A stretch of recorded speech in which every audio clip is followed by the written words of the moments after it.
मोहम्मद यूसुफ को काफ़ी ज़्यादा सोशल मीडिया के ऊपर क्रिटिसाइज़ किया जा रहा है। उन्होंने रिसेंटली एक पॉडकास्ट में बाबर आजम से रिलेटेड बड़ी डिटेल में बात की और यूसुफ भाई ये कहते हैं कि यार बाबर आजम जो है ना 3 साल से आउट ऑफ फॉर्म नहीं है, बेसिकली उसका टेक्निकल फॉल्ट है। वो कहते हैं कि मैं नहीं मान सकता कि एक बैट्समैन इतना लंबा जो है ना आउट ऑफ फॉर्म हो।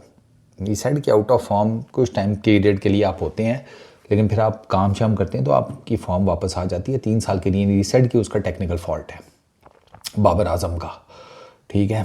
और उन्होंने साथ में उन्होंने ये भी कहा कि जब मैं सिलेक्टर था ना तो मैंने ये मशवरा दिया था सिलेक्शन कमेटी में कि बाबर आजम को रेस्ट कराते हैं, इसको डोमेस्टिक क्रिकेट में भेजते हैं, ये अपनी टेक्निक के ऊपर काम करे, अपने फ्लॉज को दूर करे और फिर वो कहते हैं कम बैक करे।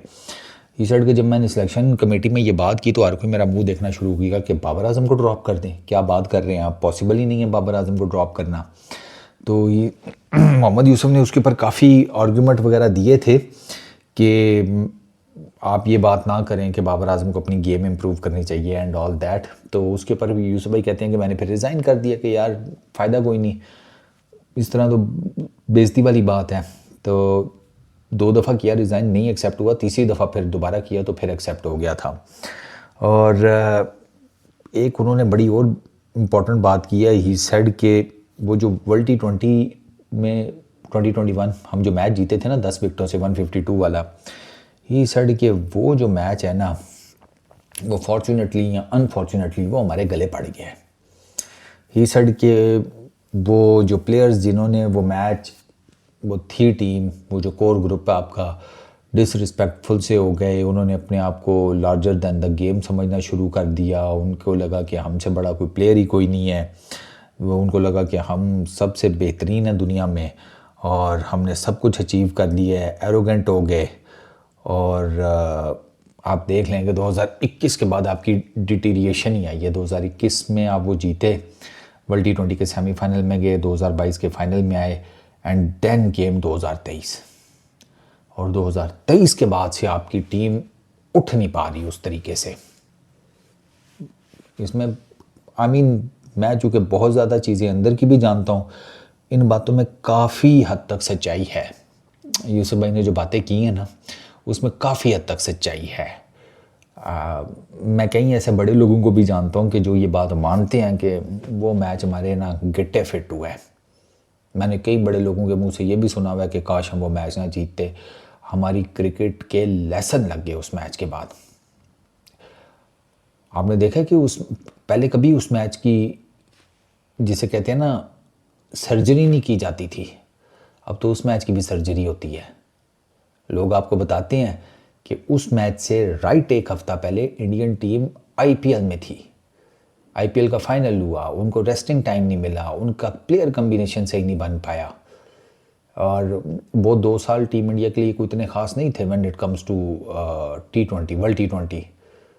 आप देख लें कि टीम इंडिया उन दोनों वर्ल्ड कप्स में ज़्यादा अच्छा परफॉर्म नहीं कर सकी, 2021 के भी 2022 के भी, बट देन उन्होंने अपनी T20 क्रिकेट चेंज की। तो यूसुफ भाई को आप जितना मर्जी ब्लेम कर लें, बाबर आजम के कुछ टेक्निकल मसाइल तो हुए हैं, वो क्लियर कट है। मतलब एक बंदा जिसके बारे में कि वो शुरू से ही अंदर आते हुए गेंद को, स्पिनर्स के गेंद के ऊपर फंसता था, उसे क्या ज़रूरत पड़ी T20 इंटरनेशनल्स में विकेटें कवर करने की। अब आपने देखा बाबर आजम विकेटें कवर कर लेते हैं।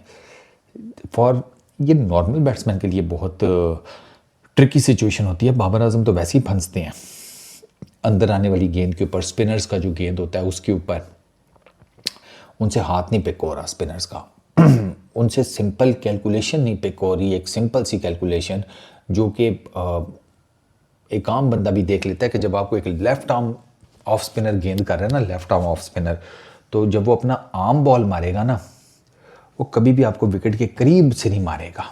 ये 3 विकेटें लगी हैं ना तो करीब से नहीं मारेगा, क्योंकि अगर वो करीब से आर्म बॉल मारेगा तो उसका बॉल लेग साइड की तरफ जाएगा, फिर ना उसको LBW मिलना है, ना उसको जिसे कहते हैं डंडे वो खड़काने की पोजीशन में है। और जब भी आर्म बॉल मारेगा वो वाइडर दा जाएगा, क्रीज, बॉलिंग क्रीज के वाइडर जाएगा, जो साइड लाइन होती है उसके कहीं करीब से फेंकेगा, ताकि उसमें वो ये है कि उसमें वो अगर उसका कद लंबा है जैसे अक्षर पटेल है, वो एयर में रिसीव कर लेता है। आप जब आप बैटिंग कर रहे होते हैं ना तो एक चीज़ हॉरिजेंटल आपके लिए आ रही है तो आपको उसको उसकी ट्रेजेक्टरी को समझना वो आपके लिए ज़्यादा इजी है। वो जो आती है ना यूं करके गेंद, एक मतलब आप छोटे कट के बैट्समैन है, बॉलर आपसे लंबा है, तो उसका गेंद तो हमेशा आपके मतलब यूं करके आएगा ना, ठीक है, तिरछा। तो वो जब तिरछा, वो जो तिरछी ट्रेजेक्टरी है उसको कैलकुलेट करना मुश्किल होता है, और स्पेशली जब आप फॉर्म में नहीं है तब तो बहुत मुश्किल होता है। हैरत जो थे वो भी आम बॉल मारते थे, ठीक है ना, वो छोटे कद के थे लेकिन स्टिल वो आम बॉल मारते थे। उनका आम बॉल जो है ना पिक करना थोड़ा सा ज़रा ज़्यादा इजी था। ट्रेजेक्ट्री का वही मैंने अभी आपको फ़र्क बताया, लेकिन अक्षर पटेल का आम बॉल जो है पिक करना मुश्किल नहीं है। मैंने आपको बताया एक बड़ी सिंपल सी वो होती है कि थोड़ा सा अगर वो क्रीज के परली तरफ गया है ना तो उसका मतलब है कि देर इज़ अ चांस कि वो मारेगा आपको आम बॉल। उसमें फिर आपको हाथ रीड करना होता है। तो ये कुछ बाबर आजम का ना बड़ा ट्रिकी केस है। अब आप देखें, बाबर आजम को सिर्फ पब्लिक प्रेशर की वजह से टीम में इन्होंने रखा हुआ है। मैं आपको लिख कर देने को तैयार हूँ, वरना इनको समझ नहीं आ रही बाबर आजम को किधर खिलाएं, ओपनर खिलाएं किधर खिलाएं। ओपनर अगर आप खिलाते हैं तो आप फिर क्या फरहान को नीचे भेजेंगे, साइम को नीचे भेजेंगे। अब साइम ओपनर सारी उम्र ओपनर खेलता आया, मिडिल ऑर्डर में आके वो फेल हुआ, कल को उसकी जगह की जिसे कहते हैं बातें शुरू हो जानी है।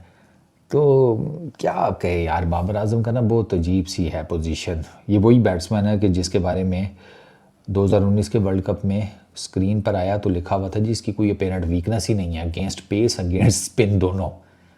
और आज 2026 में बाबर आजम क्या पेस क्या स्पिन, चलती फिरती विकेट है, समझ ही नहीं आती कहाँ बैटिंग कराएं कैसे कराएं T20 के हिसाब से। तो इट्स वेरी अनफॉर्चुनेट। लेकिन मैं हमेशा कहता हूँ कि बाबर आजम पाकिस्तान की क्रिकेट को समझने के लिए इससे बाबर आजम से बड़ा केस स्टडी कोई नहीं है अगर आपने पाकिस्तान की क्रिकेट को समझना है तो। इस वीडियो में इतनी, पीस आउट।